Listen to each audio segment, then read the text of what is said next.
We are joined by Essex Police Chief Paul Francis. Thanks for joining us, Paul. You're very welcome. Good morning. It's great having you here in Cape Ann today. Okay, right off the top, have you and the department gone through the vaccination process, and what was that like? Yes, we have. And myself, I had done it, I believe, the second day in, and I'm glad that I did it. I have to be honest with you, I was kind of up in the air about it at first, but something being so new and so fresh, not knowing much about it, but it was the right thing to do. I did it, and I have to be honest with you, a little soreness in the arm, and I was very tired that evening, but no other symptoms for me. So I'm very glad that I did it. And I have a wife. My wife is immunocompromised, so it's even more important for myself to have got the shot. So has your police force been affected at all by COVID? Anyone been infected? We've had situations where people have been exposed, and we've had to have them out in quarantine and what have you. When the whole COVID-19 pandemic first started, we took measures right up front. And originally we had gone to 12-hour shifts, 12-hour shifts to try to save our manpower. Once we got into it a little further, we were able to go back to the normal 3 8-hour shifts. But we have had some situations where we've had to have officers out for a time with scares, if you will. So, and the whole force has been vaccinated now? Is that right? Not the whole force. Okay, yeah. But do you feel better just being able to do your jobs with, this kind of protection?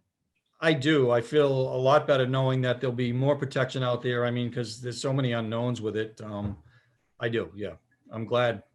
I'm glad they came out with the vaccine so quick. Yeah, I know. Yeah. I know. Yeah, and by all accounts, it was still done properly. That's what we're hearing. Yes. So all the testing and all. Yes. Yep. So tell us about the new public safety building. Oh, it's going to be nice. I mean, I can't really speak for fire. I know they're going to have a really nice facility up top. They'll be able to move around with their fire trucks and what have you a lot easier. There's a lot more room. They'll have exhaust. There's an exhaust vent, if you will, that'll go on their truck. So we're not all breathing in those fumes when they start their trucks. For us, it's going to be really nice because I kind of joke, but to some extent, if we have an arrest, we are kind of like our protective custody situation. We're kind of like a traveling roadshow because since I've been here I started in 1995, we didn't have any cells of our own or anything like that. So we're going to be more self-contained. We're kind of fragmented right now. We have storage units where we store things, and we've got trailers in different places. We have some down the DPW yard where we're going to be able to pull all that together. We'll work much more efficiently.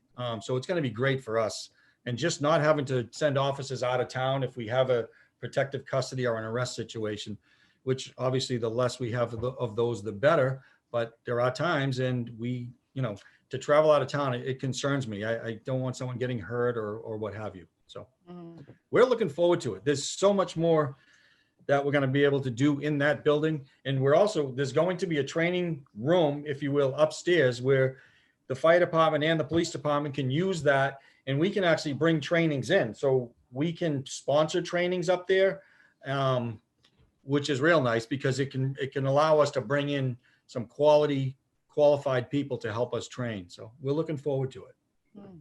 Chief, what is it about that location that'll help both departments? Well, I think location-wise, I mean, it's right on 133. It's right on the main road on John Wise Ave. It's I don't know, maybe not even a half a mile. I'd say around a half a mile from the location we're at now. There's much more room to move around. It'll be much more versatile. We'll be much more versatile up there because we can do so many more things. There'll be plenty of parking there, off-street parking. It's a good location, and it's worked out well. In the town, they had tried originally, way back when, they had started trying to look at that location, but then there were some things that had to be worked out with. There was DPW land, and then there was the property that the town bought at 11 John Wise Ave and made it work. So fire trucks won't have to be backing in from the main road, which is 133. They'll be able to turn around right in the parking area. So it's going to be, there's a lot more room up there. We'll just be able to do a lot more. And I also want to ask, Chief, policing in the age of COVID, how has that compromised your department, and how has the department maintained high morale during this period as well? Well, we're a fairly close-knit department, and we're so small, we talk a lot. We have a lot of conversations. It's not like we're a big department where the chief of police just sits in the corner office and nobody knows what's going on and nobody's talking. So we're close. We talk a lot. We talk ourselves through it because we all go through things with this pandemic. I mean, there's so many unknowns, and myself, I kind of, believe it or not, I find a little bit of comfort in the fact that even a chief of police who's been a chief for, say, 15 years is going through the same stuff as I'm going through. This is all new to everybody. So what we do is we collaborate a lot. We all talk, and it's also brought the various departments together a lot closer. I mean, I'm on the phone, either texting or calling our Board of Health administrator all the time. So just talking about it, working through the process. I have 3 sergeants now. I'll have staff meetings with them. We'll sit down and we'll talk about what's going on with the people, our people. Are they okay? Is everything all right? This is what we should do. You lean on people a lot. Even myself as a chief, I lean on my people a lot, and that helps. So, Chief, you're a very small department in a small town, but it's been a big year for the police reform conversation.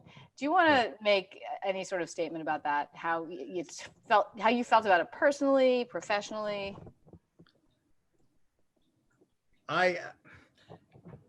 We're police officers. We have a saying in this field that we adapt and overcome, and we will adapt and overcome this situation too.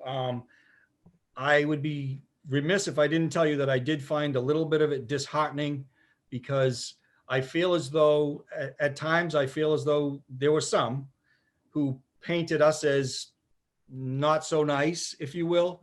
And having been here and working through the pandemic and knowing many police officers, and knowing that they're not bad people, that most police officers get into this line of work because it might sound cliche, but because we want to help people, but it's true.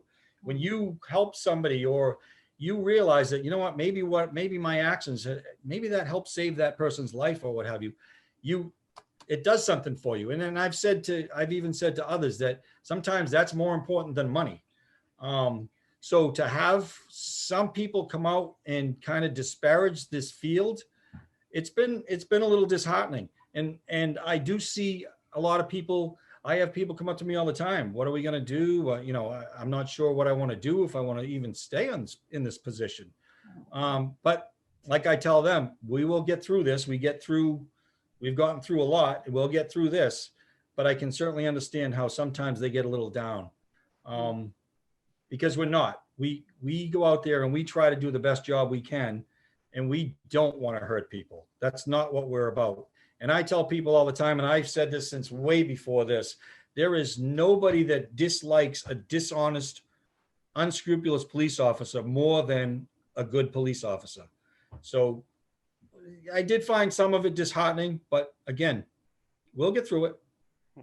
Well, we thank you for everything you've done. Thank It's you. been a really hard year, so thank you very much. And we hope to talk to you again. I'd love to. Great. Absolutely. Great. That'd be great. Essex Police Chief Paul Francis, thanks for your time. Thank you very much. You take care.